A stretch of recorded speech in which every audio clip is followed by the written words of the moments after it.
Hello everyone and welcome to week 5 of CSC-121 Graphical Python Programming. We have a few things to cover here this week that include a lot of new controls or widgets in Qt speak. Actually, they're called controls in Microsoft .NET programming. So if you've had another language like C# or Visual Basic, then you may be familiar with the concepts of controls and forms and those sorts of things. So in Qt, instead of calling the things that we drag onto the form a control, in Qt they're called widgets. And so we will be using a lot of new widgets this week. Two that I'm going to demonstrate in this particular video are the spinBox widget. So there's a spinBox widget and there's a doubleSpinBox widget. And we will create an example from the textbook. By the way, that example has a lot of errors in it, so we'll correct those errors as we go through this. So about the textbook, let me go ahead and share my desktop here in just a moment. You can probably see my background. That is from a flight that I did in the Experimental Aircraft Association's aluminum overcast B-17 bomber. It was a 70-year-old World War II bomber that they have kept flying. It is a super cool thing to go flying in it.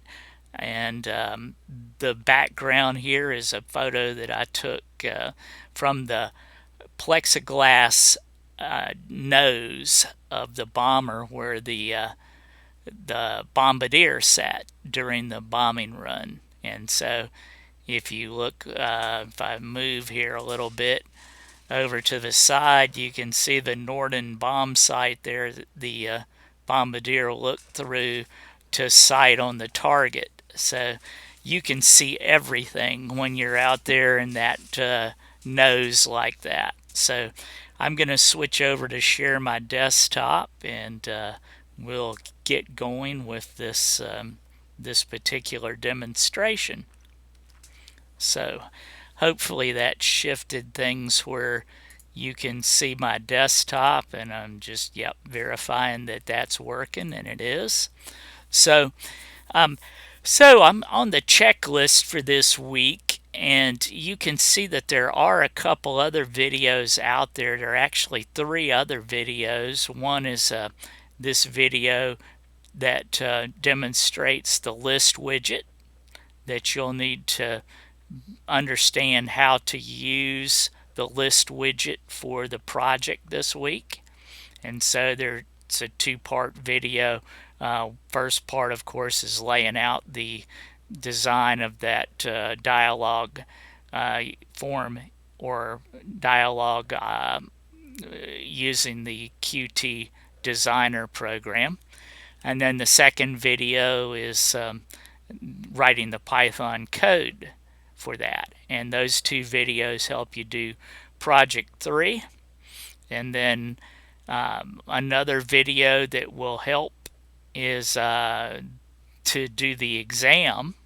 And that's this one on how to use a for loop to populate a list widget along with the input dialog. And so make sure that you look at this video before trying to do the exam. That is doing a little program to calculate how far you travel each hour of a trip. So the input dialogues are pretty darn neat, and there is a lecture out there. They really make doing a program easy. I'm going to pop into that folder here for a second so I can just briefly show you where the demo is for the input dialogues. and it's the very first folder here. You click into that, and you can see the various types of dialogues. Each one of these is a little pop-up window that you can pop up in your code, and the get integer dialog has a little spin box in it that you can spin up or down and let the person enter in some number. This one, this version of the get text version of the input dialog lets you pop a little window up and let somebody type some text in. This is similar if you've done C# or Visual Basic. This is similar to the input box, if you've used that in those languages.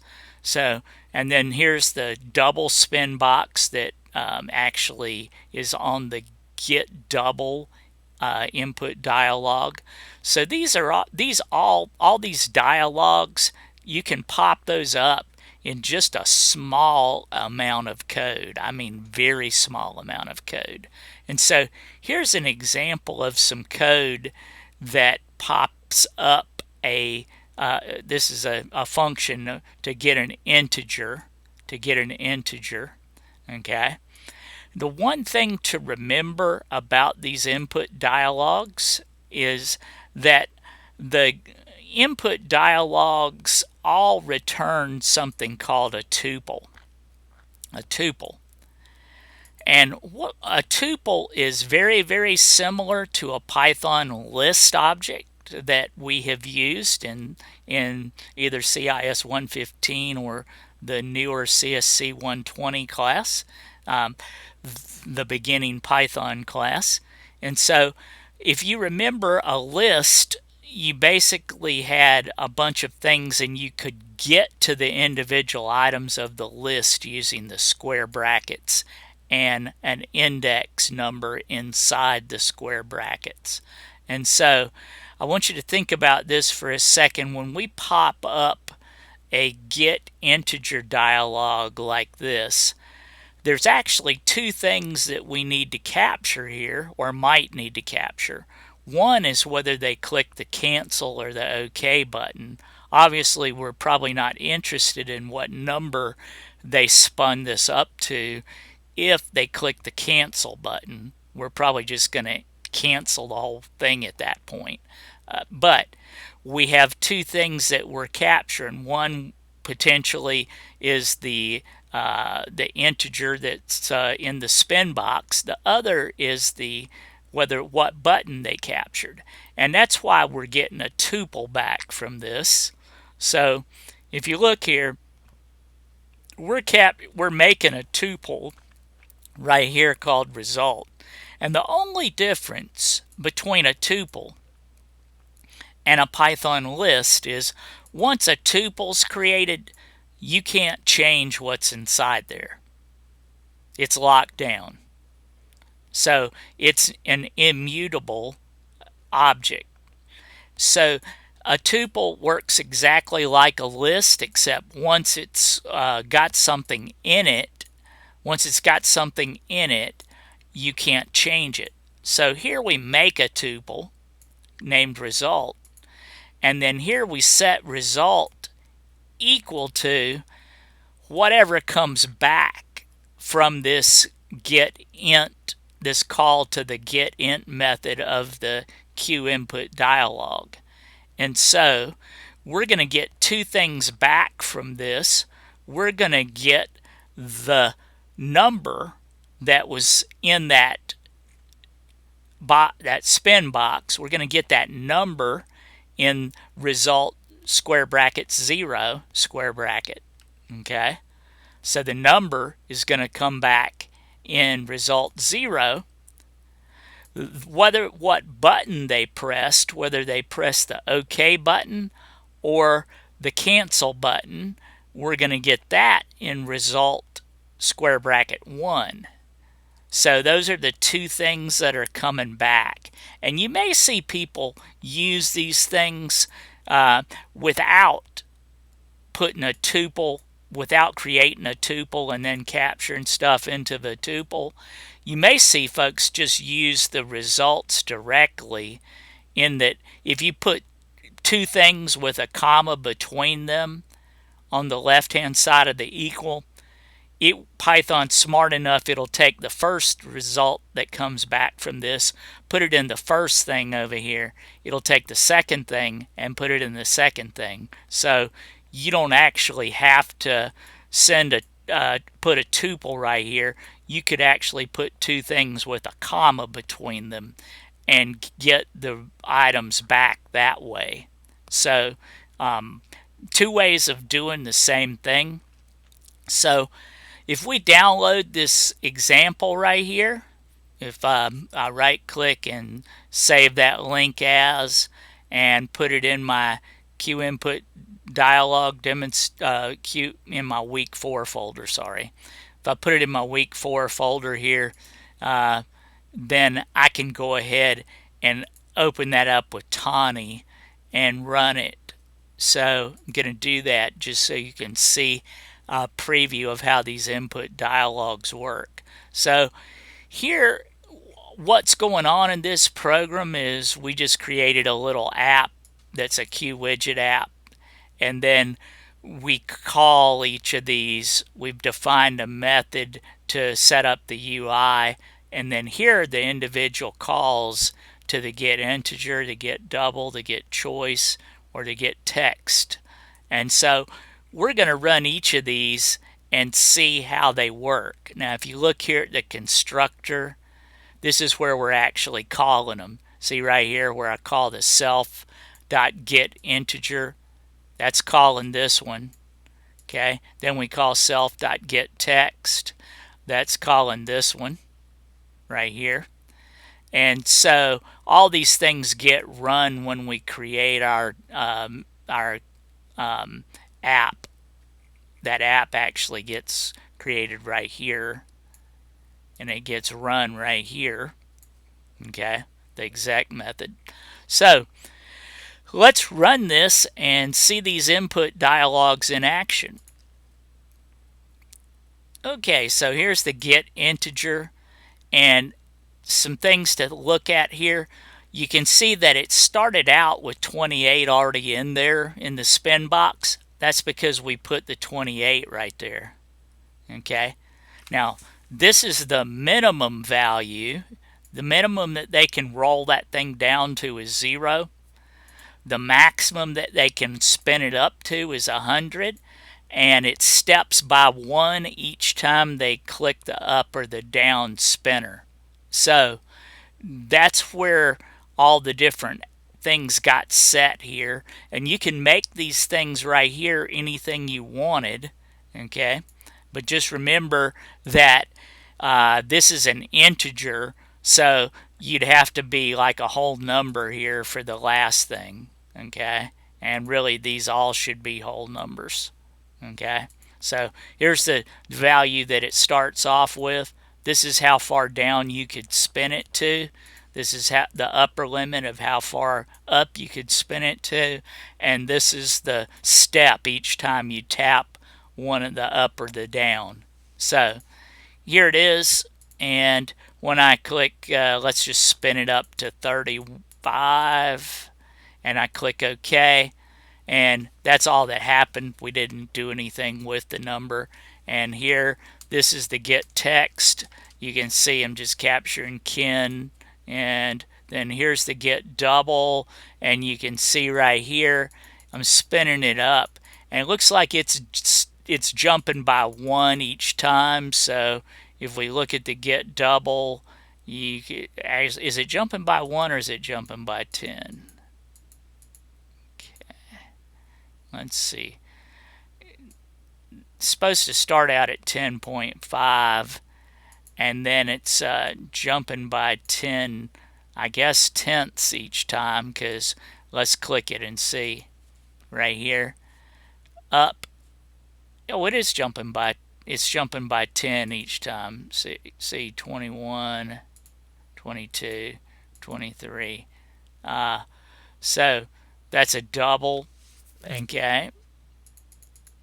So it's jumping by 1 each time, even though there's a 10 there. we'll have to play with this a little bit and see what we can make it do in a moment. So that's the get double, and then here's the get item. This actually takes in a list. You see the list right here, red, green, and blue that we made? Actually, it's a tuple if you do it this way.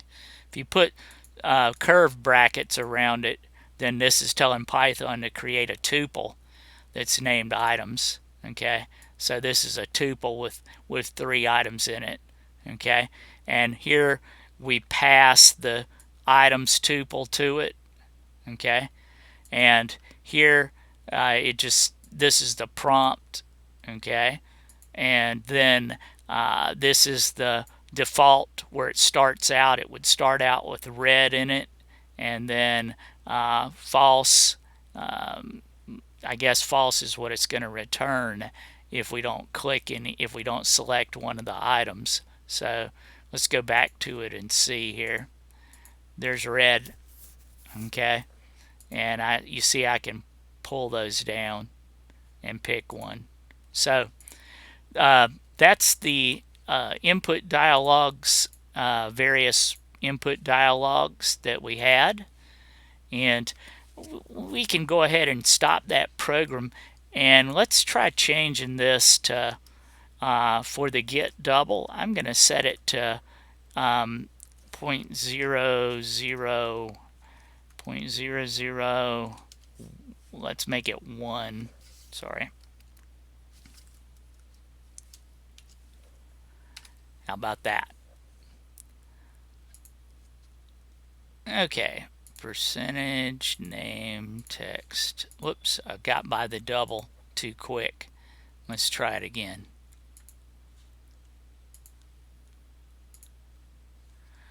Okay, this is our integer. This is our name. Okay, there's a get double. And it looks like it started out at 11. 12, 13, 14. Okay, I must have typoed something there. So, because it's jumping by 1 each time. Let's cancel that and cancel that. Let's go back and work with this a little bit. So this is supposed to be our step. This is supposed to be our step right here. So, let's work with that just a little bit more and see if we can make this work. Percentage name value get double. Let's go read the instructions on that again and just see what I've got wrong here, because it should be jumping by 1/10 each time. So let's go back to the instructions on that. Get double. Okay. The last parameter, 10, is the number of decimals behind the comma. Behind the comma. So it's 10 decimals behind the comma. Let's try making that 100 and see what happens instead of the decimal value that I put there. So right here, let's try making it 100. And we'll run this again. Here we go. There we go. See how many decimals I've got showing there? I told it 100 decimals. Okay. So there you go. Okay. That's the number of decimals. I guess this is the step right here. So anyway, you can play with the get double, and we will too here in a moment. So we'll be creating some spinners as well. So, all right, enough about the input dialogues. Let's go on to the the main topic here for this video, and that is doing this. Let me find the textbook again. Right here on page 51 in your textbook, there's an example of how to use the spinBox widget, and it really should be spinBox widgets because we're going to use the integer spinBox, and we're also going to use the double spinBox. And so you can go back and read about the different methods here, and let's just check out the double spinBox methods and see. Double spinBox. So here's a double spinBox right here, and I think when we lay that out, you can see how we can set the values on that in Qt Designer. So, and set the steps.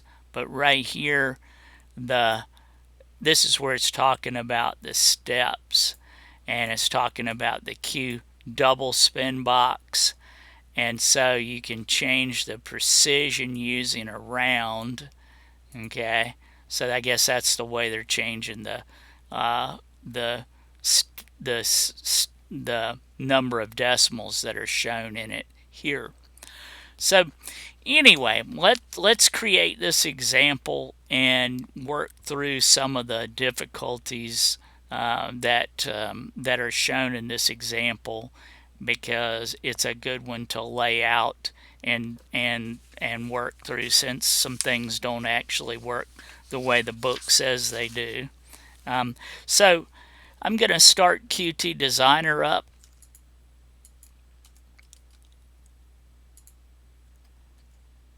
Okay, and I'm going to open up. I've already downloaded the GUI template and the GUI template UI and the GUI template.py files. So that gives us a good starting point.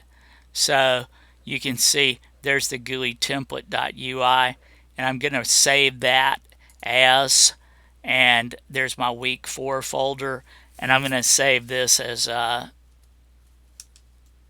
demo spinBox, or how about spinBox demo? That sounds better. Okay, so I'm going to need it a little bit wider, so we'll go ahead and do that. And then we'll throw some labels on here, and as you remember with the labels, if you're not going to use the label in code, then you don't have to worry about giving it a new name.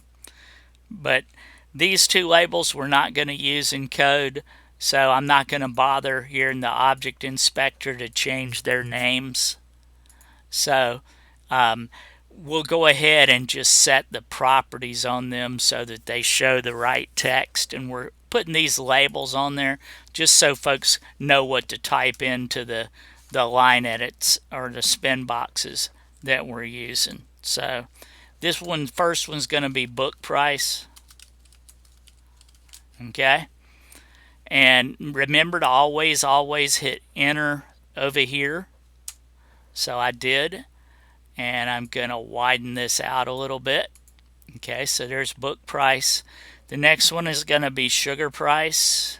So coming down to the text property in the property editor, and that's going to be sugar price. Okay, make sure you hit enter. Always hit enter over here. Going to resize it a little bit. Okay, so I've got book price and sugar price, and now we need some line edits. I'm going to move these over a little bit so that we're not too tight on this. Okay, so we're going to need some line edits, and those are out of the input widgets section of the widget box area. And remember over here, In Microsoft .NET and Visual Studio stuff, this would be where you would have your toolbox. Well, in Qt, this is called the widget box.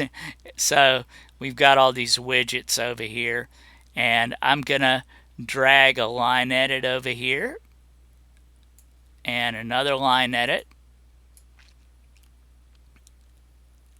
Okay, it's got those. Now we are going to use these line edits in code, so we're going to need to rename them. And so in the object inspector, I'm going to triple click till I get the vertical bar, backspace a couple times, and then this first one's going to be line edit book price, and hit enter. Make sure you hit enter after you change these things. And then I'm going to actually, that's supposed to be sugar price, the one that I'm on right now. So triple click again, sugar price, enter. Now this top one here is supposed to be book price.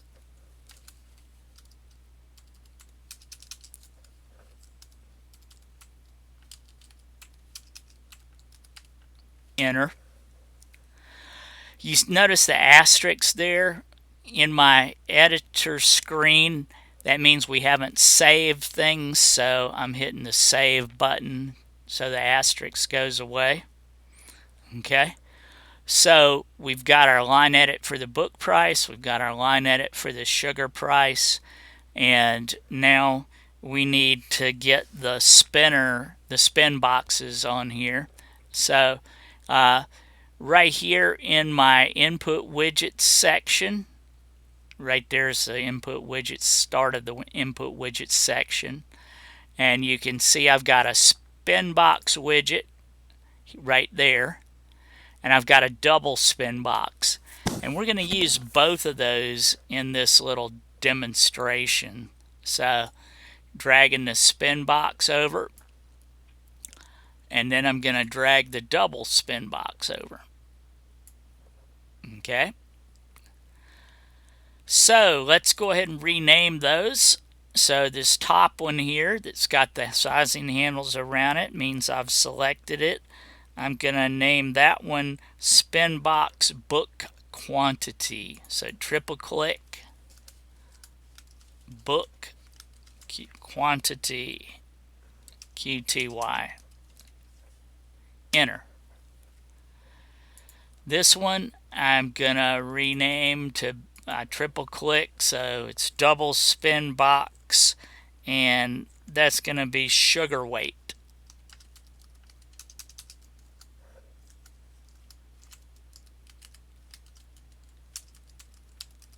Sugar weight. Enter. I'm going to go ahead and save my editing there. Now, if you had wanted this double spinBox to have more decimals showing, that's where you can edit it down here. See where it says Q double spinBox? If we wanted 3 decimals for some reason, we could spin that up and you can see the 3. Now right here, you see what it's single stepping by right now?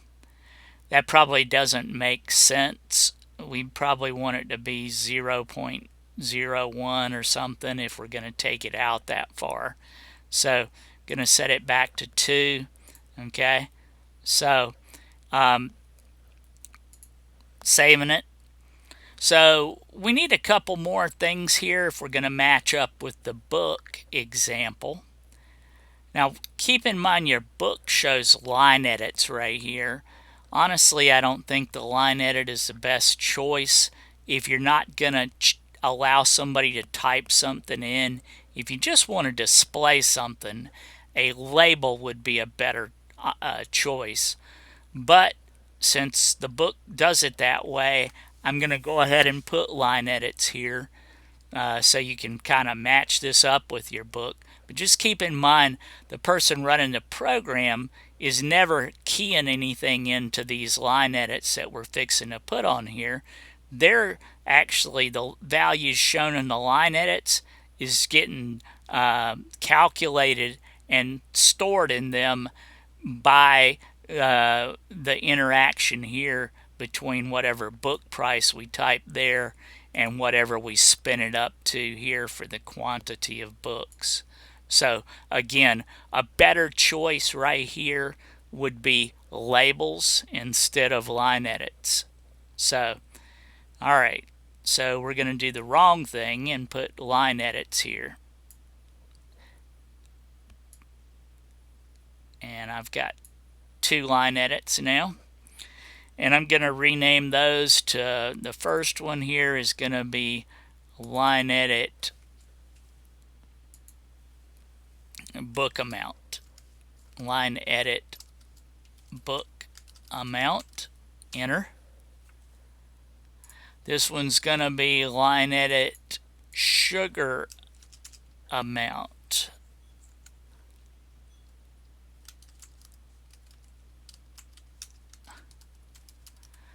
Okay, so I hit enter after changing each of those. We've got our 2 line edits here. And now your book shows putting a label here to show the total price. And again, if you don't change some of the attributes of the label, it's going to be real hard to see it on our UI layout here. So when I drag a label over, I usually like to change a few attributes about the label. And so first off, I'm going to make it bigger just in case. And this is where we're going to show our order total. So if we're going to change what's shown in this label and when the program's running, we do need to rename this label. So I'm going to rename this label total amount. So a triple click, a backspace, total amount, enter. Okay, so I've still got that label selected. I'm going to go to the frame inheritance here in the inheritance tree of the property editor, and I'm going to change this frame shape to be a win panel, and I'm going to change its frame shadow to be sunken so you can see what it's starting to look like now. Now we can tell that there's something there, and I'm going to, now that I've made those 2 property changes, we can go and take the text out of it. Okay, so now there's nothing in there. Okay, but you see we can still see it. So we've changed a few properties there. One thing on your project, I think the previous one, some folks lost points because they didn't set the style sheet on their label that was supposed to be sunken to a white color. If you wanted to, we can make this one white, or we can make it yellow or something. But that's done with the style sheet for that particular object or widget. So I'm going to go to the style sheet. You see it's in the yellow section here. These are all things for a widget. So if I scroll down, eventually I get to the style sheet. If you click the 3 dots here, you have to be kind of careful in here. Okay, so before we do anything right here, we need to add a color and pick the background color. Now these styles work exactly the way they do on a web page if anybody's taken the Web 110 class or something. So right now this one that's got the check mark here means that if I click on that, I'll select the color white for the background color. So I'm going to do that and then hit select, and you can see what's showing in my style sheet editor here. Background color is a selector that says select the background color for the widget, and this is the RGB value: red, green, blue. In the first Python class, either 115 or 120, you saw that we could make any color in the rainbow by combining red, green, and blue. And so this is maxing out the red, maxing out the green, maxing out the blue. That gets us white. So when I click OK, we should have a white background set for that label, and we do. Okay.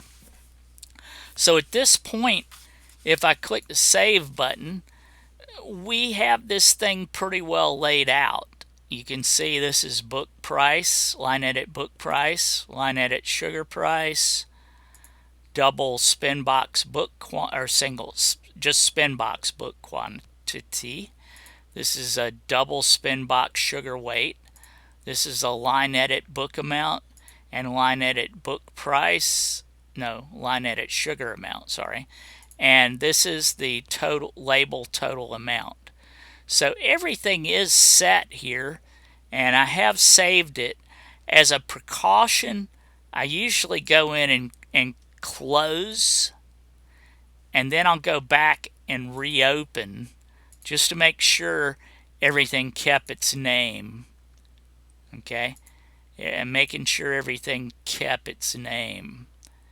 If you forgot to hit enter over here when you were renaming stuff, things might not have kept their name. So if you're ever having problems with your program not running, go back into Designer and click on each widget and make sure it's got the name that you are trying to use in your Python program over there. So I have checked it and everything's got its name. The one last thing that I wanted to talk about in here in the Designer part is you need to make sure that the tab order is set right. The tab order is the way folks move through here when they're typing things in and hit tab to move to the next thing, running this off of the keyboard. And if you think about it, we would want that when this dialog is first shown to somebody, we would want to be positioned here in the book price line edit. And then if they hit tab, we might want to go to the SpinBox. And then if they hit tab again, we'd want to go to the sugar price. And then if they hit tab again, we'd want to go to the sugar price amount here. Okay? And then finally, if they hit tab again, we'd probably want to be ending up on the exit button. So if we go into edit and come down to tab order, I think you'll see that's not the way the tab order is set right now. The first thing that they're going to be on when this dialog is displayed is on the push button to exit. And that's not really where we'd want to be. We want them to be here in book price. So if I double click right here on book price, it should change this to be number 1 instead of the exit button. So there, that's 1. The second place I want them to go is right here to the spinner for the book price. So I'm making that a 2. Then I'm clicking sugar price for 3. And then I'm clicking the spinner for the sugar pounds is 4. And then 5 would be the exit push button. We really don't ever want them to be here in these 2 line edits. But since the book chose line edits, somebody could tab into them if they wanted to. You notice we made this a label, and there's no way for somebody to tab into this. So 1, 2, 3, 4, 5. That all looks good. So I'm going to hit come up here to tab and click on edit tab order again, and then I'm going to click escape, and that gets us out of that. And then I'm going to make sure I save my dialog. And so at this point, we're pretty much done with the UI file. Now let's go in and make the Python code. And remember, we are going to use the load UI method to read this UI file so that we don't have to do all that extra work that they show in the textbook about taking this UI file and converting it to a Python file. We don't have to do that because of the way I've shown you earlier. So minimize that, and gonna go to my folder here, and we're gonna work with the GUI template. We're gonna open this up with Tawny, and we're gonna resave it as spinbox demo.py. So opening that up with Tawny now, and there's the GUI template, and I'm gonna go to File and Save As, and change this to demo_spinbox, or is it spinbox demo? Let's change this to all files, and then we can see it's going to be spinbox_demo.py.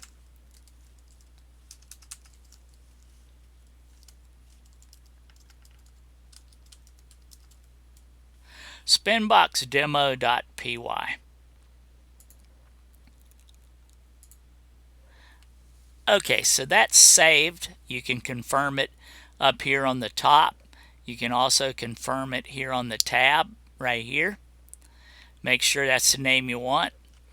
I added these 2 lines right here because some folks, Lacey in particular, has a really high resolution display on her laptop, and so she was getting a warning about invalid scale factor or something, or scale factor's been depreciated or something. And so these 2 lines, if you add them to your GUI template file, hopefully this will fix that issue with the warning message. I haven't heard back to see if that actually did fix it for her.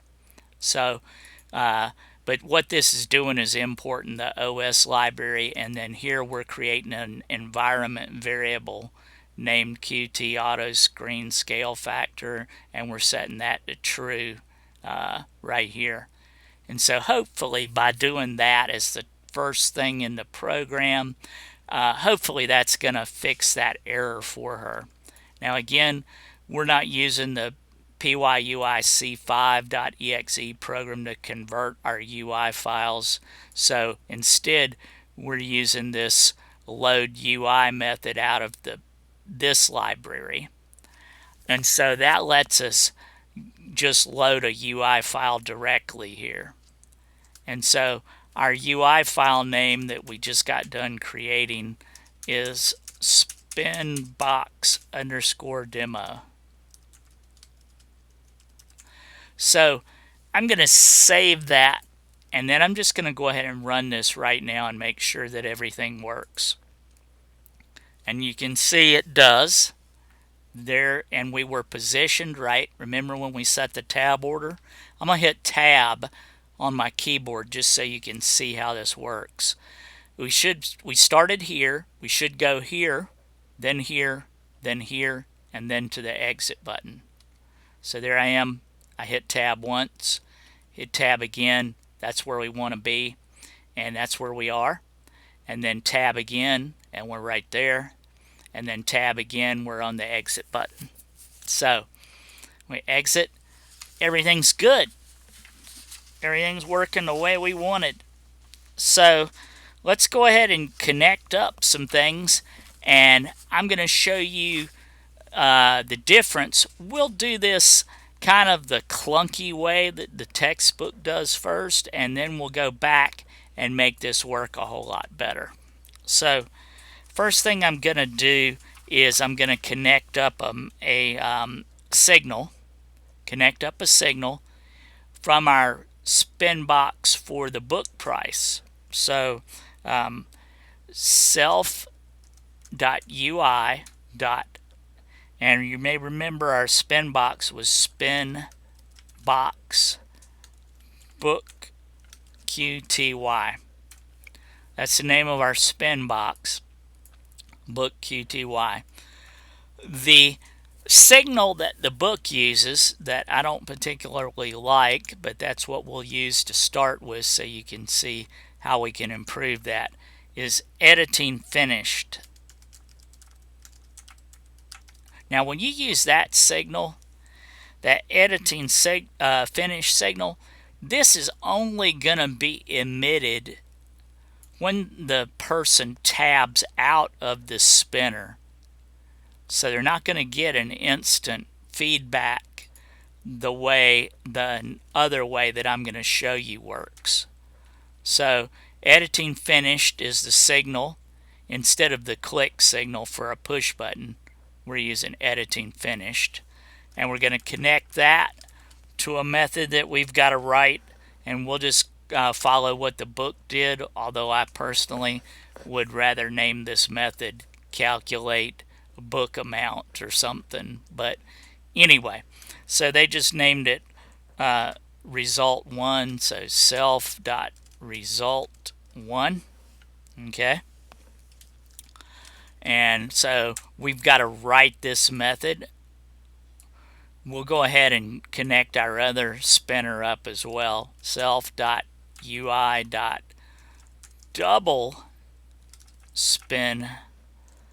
doubleSpinBox sugar weight. Hopefully that's what we named it. Let's go double check. Yep, doubleSpinBox sugar weight. Notice the S is caps, the B is caps, the S is caps, and the W is caps. So we got to make sure we match all those up. Double, capital S, capital B for box, capital S for sugar, capital W for weight. And again, we're using this clunky signal, editing finished dot connect self dot result 2. Okay, so we've connected this signal, editing finish signal, up to result 2. We've got result 1. Now we need to actually make those methods. And so while you're still in the class definition for my form here, I'm going to go to this empty area right here and create these two methods. Remember, every method of a class needs to get a reference to self.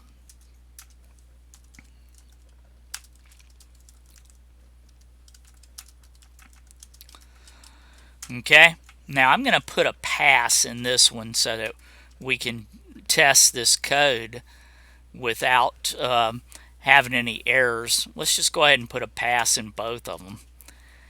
The reason I'm putting a pass here is so that Python won't throw an error or raise an error when we try to run this, because if you try to define a method or a function without anything indented underneath it, it's going to tell you that that's an error. So I'm going to save this and I'm going to run it. You can see that everything is working here, and if I tap that, it's letting me roll it. It's firing this result 1 method, or emitting the signal when I tab out of it, so, or when I move out of it. So anyways, I move out of it to the exit. You can see didn't get any errors, so we're ready to write some code in here. So this is the code that's going to get run right now when somebody moves off of that spinner for the book amount. So we want to know whether they've actually entered a price in to the line edit for the book amount. And if they haven't entered anything in for that, then we don't need to do any calculations. So the easiest way to handle that is just use the length method of a string object in Python, And so I'm going to check to see what the length is of self.ui.line edit book price. We can get to what's in that by calling the text method. So this text method right here is going to get what's in that line edit. So I've taken care of that. I'm going to hit save, and so let's keep writing code here. So this, what I've got highlighted is my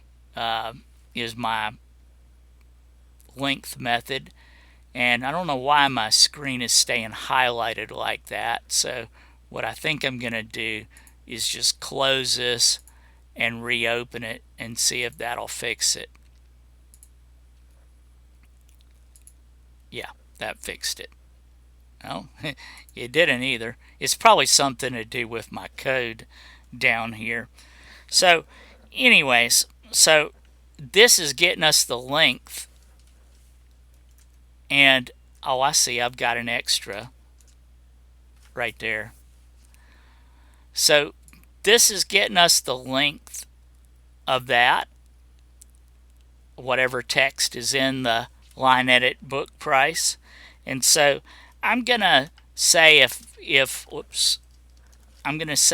that is not equal to 0.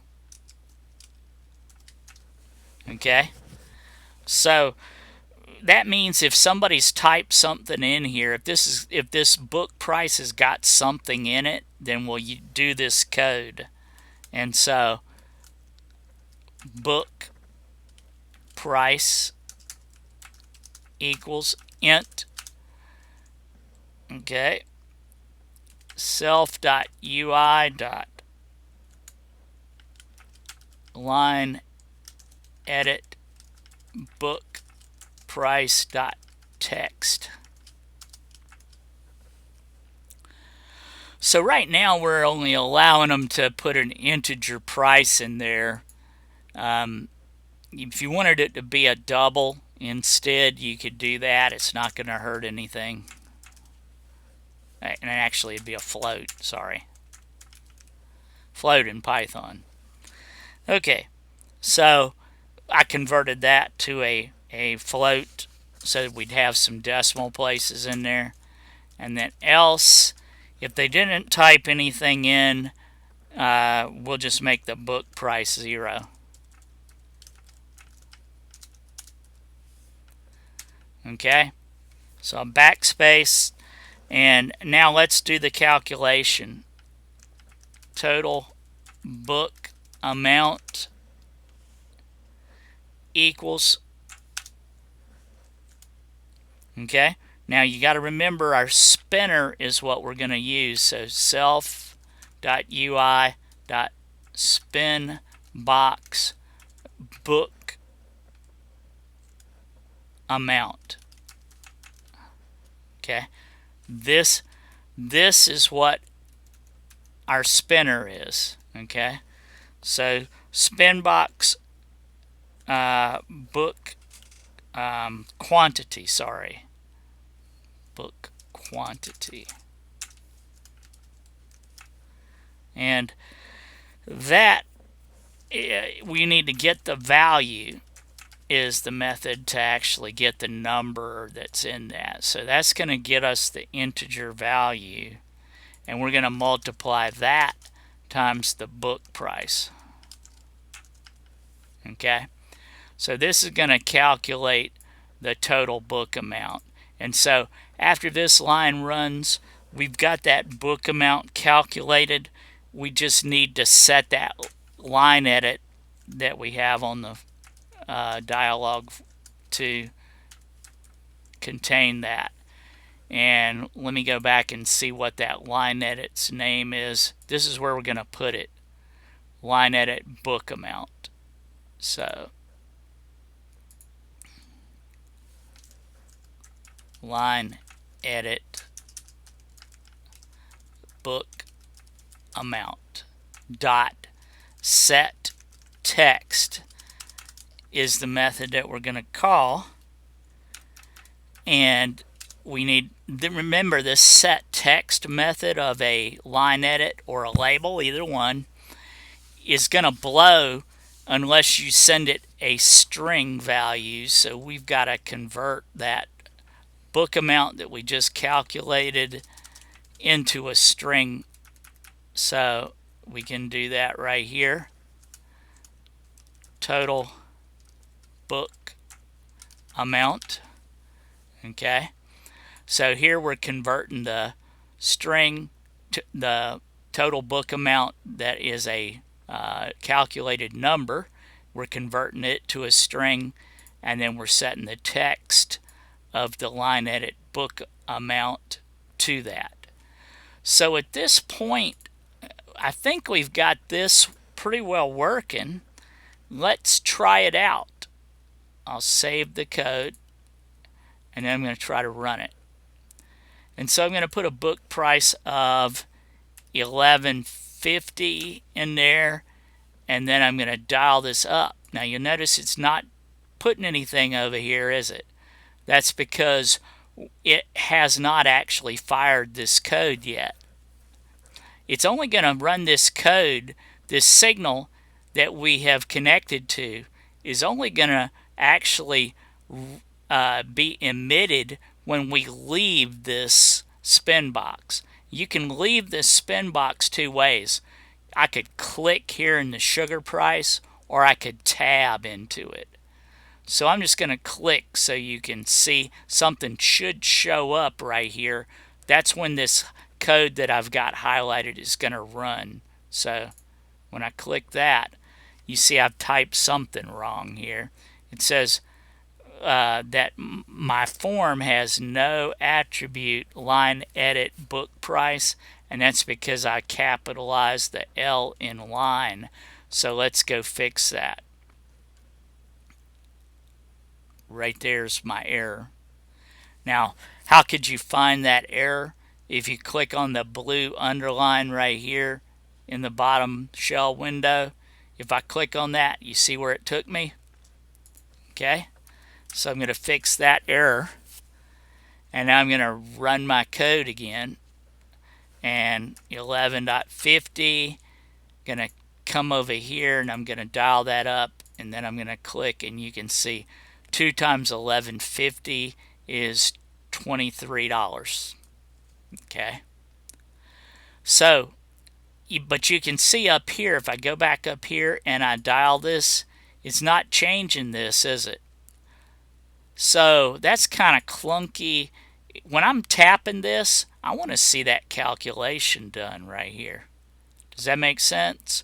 So let's go use a different, let's go connect to a different, instead of using the editing finished, let's look at the book. I think there's a value changed that we can use. So right, where's my book? Right here. Okay, so if we go to the methods right here, signals emitted is what we're looking for. Here's the one we were using. You see what it says? This signal is emitted when the focus is lost. That means you tabbed out of it or you clicked out of it.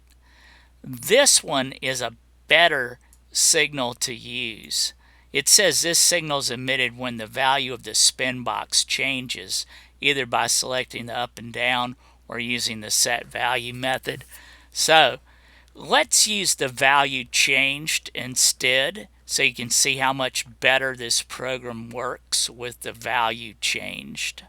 So I'm going to go back to my code, and right here, instead of editing finished, I'm going to use value changed.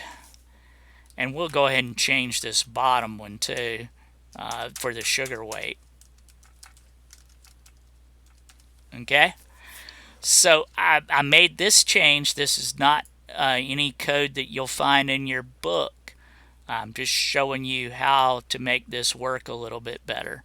So I'm going to type 1150 in again, and now I'm going to click here to the spinner, and up you see there's 1, it's 1150, 2, 3. So you can see how it's immediate feedback. I hope you understand why your person that's running your program is going to like this a whole lot better. They can see what the price is without having to tab out of it. Okay? So now we need to write code for result 2, which is actually calculating how much sugar is going to cost us. So I'm going to copy this code because we're going to do almost the same thing, and I'm going to paste it in right here. Instead of line edit book price, it's going to be line edit sugar price, I think. Let's go back and look. Line edit sugar price. Okay. So line edit sugar price, line edit sugar price. We're making it into a float, which is all good. Then right here where it says book price, just so this code makes sense. Sugar price. Okay. So total sugar amount is going to be double spinBox sugar weight, I think. We'll check.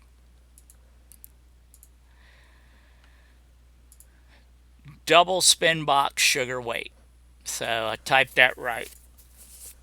Value times sugar price, and we're going to set that into line edit. I think it's supposed to be sugar amount, but we'll check. And right here, total sugar amount. So let's go check that line edit sugar amount out to make sure that's matching up. Line edit sugar amount. Looks good. Looks good. So I think all this code is right now. Let's try it out. We'll save it. We'll run it. Okay, book price. You make it whatever you want. Dial up some books. Sugar price. Let's make it, let's say $2 a pound. And I want 1 pound would be $2. 2 pounds is 4. Why bother with a double right here unless we were going to allow them to do it in tenths of a pound? So we'll go fix this in Qt Designer in a second, but also notice we're not getting a total amount here either. So we've still got some calculations to do on that. So, okay, let's go fix it where they can purchase tenths of a pound of sugar. So here's our double spinBox for the sugar price. I'm gonna dial down a little bit, and single step value right here, right now it's set to 1 pound. So let's change that. Let's change that to make it where it's a tenth of a pound. Okay, I clicked off of that, and I'm gonna save this now. So now it should allow us to dial it by a tenth of a pound. So let's just see.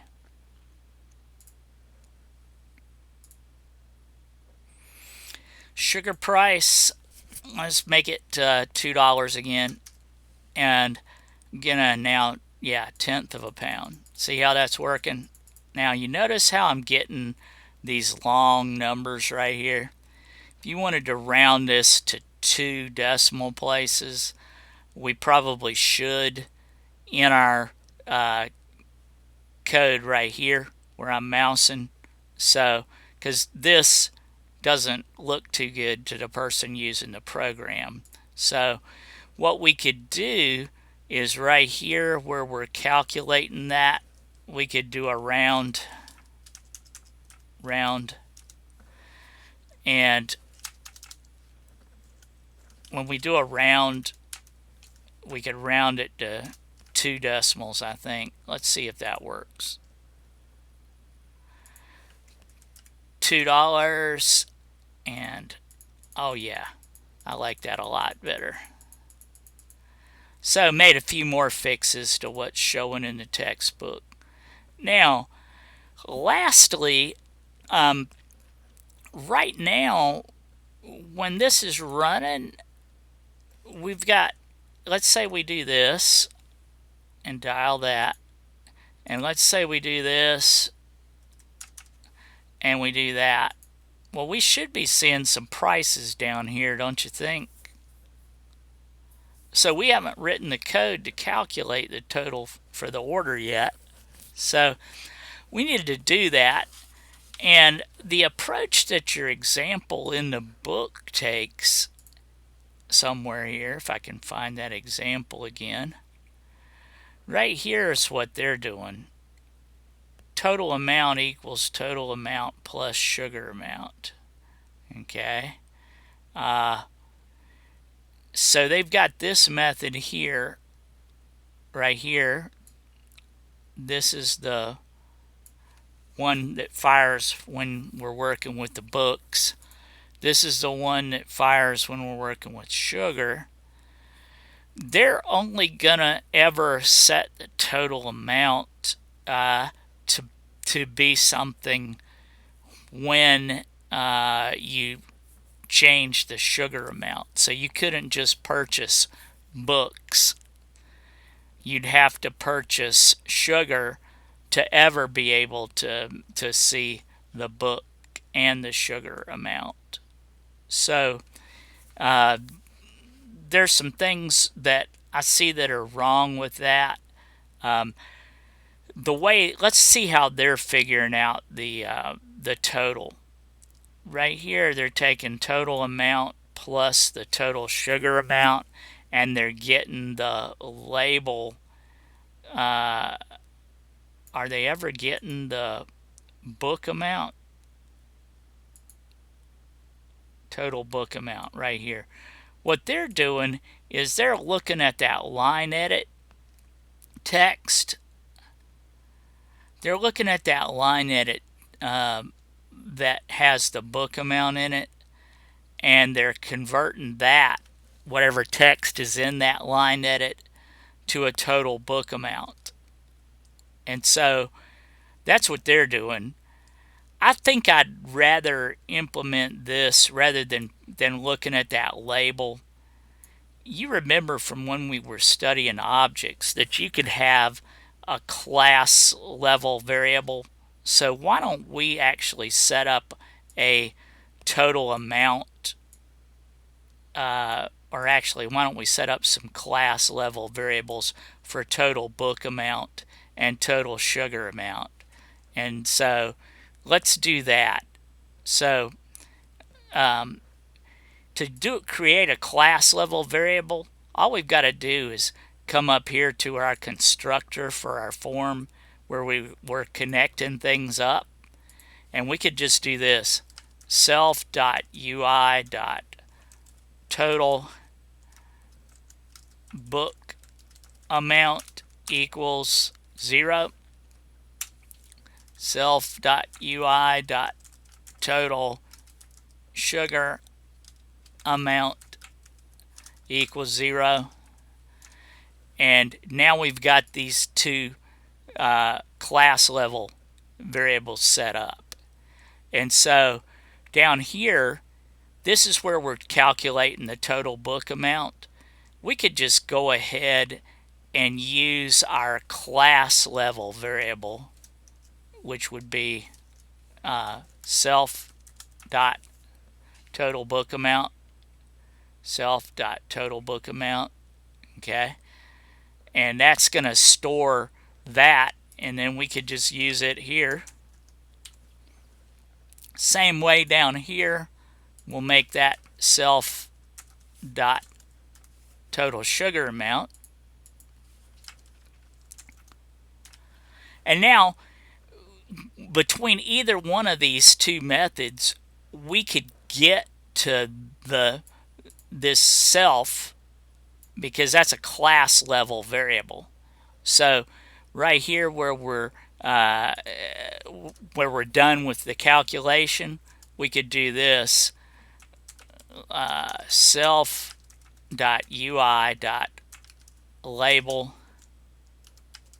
and let's see what that label's name is. Right here, that's a label total amount. So self.ui.label total amount dot set text, and we'll set the text equal to self dot total book amount plus self dot total sugar amount. Okay, and we can use this line right here in both. I'll copy it and I'll put it down here. And so now, regardless of whether we're changing the prices and stuff for the books or the prices and stuff for the sugar, we're always going to calculate the text for the that. We may want to round this just so that we get a nice 2-digit number. So round, do this. Okay, so that's going to round that, and so I'll need to make that change here.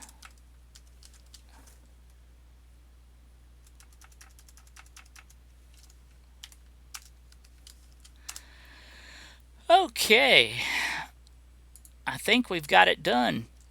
Let's see if it works.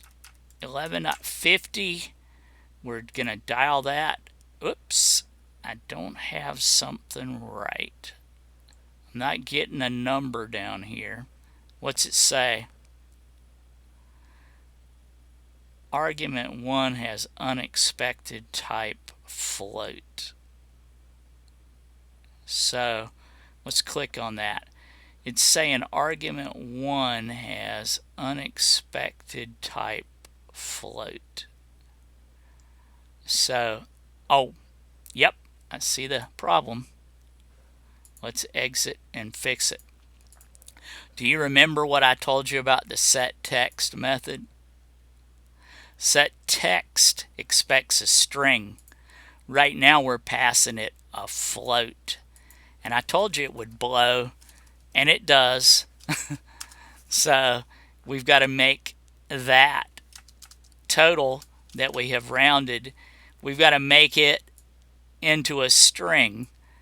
So that's pretty good that you got to see that blow. If you forget to make what you're setting the text for either a label or a line edit into a string, it will blow, and you just saw it blow. So 11.50, we'll round that up. You can see we're getting 11.50 now. Okay, now if I come down here, let's just say sugar's $5 a pound, and there's 1/10 of a pound. You can see everything is changing just like it's supposed to. That's pretty cool. We've got a nice interactive program. This is where I'm going to stop. So hopefully you've gotten a good idea of some changes that we could make to the program that's demonstrating the spinBoxes in the textbook. And that program, again, I think started on page 51 in our cookbook. yeah, 51 is where they start talking about using the spinBox widget. And so, good luck with that. Remember, there's two types of spinboxes. Remember that we use the value changed rather than the editing finished for our signal. Have a good week.